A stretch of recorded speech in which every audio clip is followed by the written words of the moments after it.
ఈ ప్లేట్ కోసం ఎన్ని తిప్పలు పడ్డా నాకు మాత్రమే తెలుసు. హే మావా, అసలు మ్యాటర్ ఏంటంటే కార్తీక మాసం పుణ్యమా అని మా ఫ్రెండ్స్ ఎవరు చికెన్ తినట్లేదు. వాళ్ళు తినడమే కాదు నన్ను తినివ్వట్లేదు. ఏం ఈ పనుల్లో కనిపించలేదు. పైగా ఫిజికల్ గానీ మెంటల్ గానీ స్ట్రెయిన్. అలా బాధల్లో ఉన్న నాకు మా ఫ్రెండ్ ఫోన్ చేసి ఫంక్షన్ ఉంది అర్జెంట్ గా వచ్చాయని చెప్పాడు. అన్నా నమస్తే, వందేళ్ళు నీకే ఫోన్ చేయబోతున్నా. కరువులో ఉన్నప్పుడు పులిహోర దొరికితేనే వదలం, అలాంటిది బిర్యానీ పెడతా అన్నాడు. ఇంకా అస్సలు ఆకుండా కారు వేసుకొని అయితే బయలుదేరిపోయా. నేను ఒక్కడమే వెళ్ళడం కాకుండా మా ఫ్రెండ్స్ కూడా తీసుకెళ్ళా. మా అందరినీ చూసినా వాడైతే ఒకటే మాట అన్నాడు, సిగ్గు లేదు మీ అందరికి.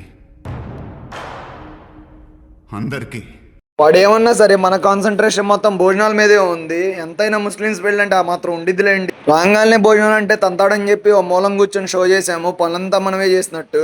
ఎలాగైతేనే భోజనాలు అయితే తినేసాం. ఈ ప్లేట్ కోసం ఎన్ని కష్టాలు పడ్డాము.